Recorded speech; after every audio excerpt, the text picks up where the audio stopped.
Hi, this is David Coffer, and I've got another Twitter tip for all of my fellow social media addicts out here. I have another video where I talked about friend or follow. This is a tool that you can use to figure out who's not following you, and then you can in turn follow them, unfollow them.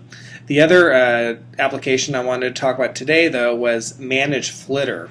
And this is similar to friend or follow, but the process is a little different, and I think it's a really cool application. So what you do, and I didn't show this step, is you log in. You go to ManageFlitter.com. They ask you to log in, and then they use your Twitter account to log in. And that usually takes a while because they process all of the different accounts that you're following. And once they do that, you have a choice. So here's all the lists of people who do not follow me back, who I'm following. So I could sort them by followers. I could sort them by their last tweet, because again, sometimes you want them to be current. You want to be following people who are actually tweeting things relevant. At least I do. So this gives you an opportunity to take a look. And then as you scroll over, again, it gives you some quick information: how many tweets per day they average, when the account was created. That's kind of useful. Again, sometimes you see someone who recently created an account and maybe they're not tweeting super often. You can say, okay, well, that makes sense because they're probably still trying to figure all this out.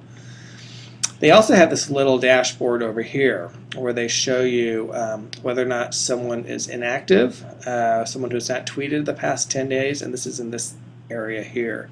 Whether or not they're talkative or quiet, and you can see here's someone who's quiet, here's someone who's talkative. Again, nice little codes, that you can quickly glance, and it gives you an idea in terms of who you want to follow or unfollow. But what I really like, that I think is cool, that a lot of the other applications don't allow, is this little feature. So you can expand. Here's the page overview, and what it says is you can click and drag, and so this allows you to select all these different accounts, and I'll say, you know what?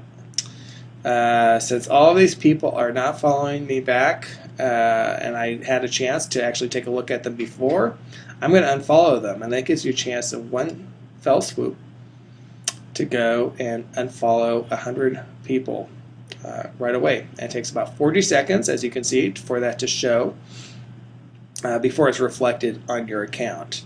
And you can do that. Again, they list, you can do that for each group. You can see there's a lot of people. Again, I've been on Twitter for a while, so I have a lot of people who I followed and a lot of people who follow me back, and vice versa. So it'd be really easy. Now, the reason this is important, they used to be able to do this where you can kind of check all box, but Twitter has prohibited that feature. So I think ManageFlitter has been really smart and kind of sneaky in the way that they've done this, and I, for one, appreciate it.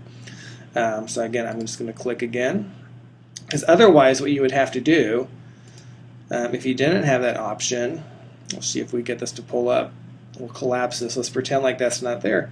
Is you'd have to go through, and you have to manually go through and check every single box and then unfollow them. And that is very labor intensive. And I don't know about you, but that's not how I want to spend my time. So again, two cool tools: friendorfollow.com or ManageFlitter.com. Great time to think about spring cleaning for your Twitter accounts. It's easy to kind of let them go by the wayside. But hopefully, I hope you enjoy this video, and feel free to shoot me any questions if you have any. David@davidcoffer.com.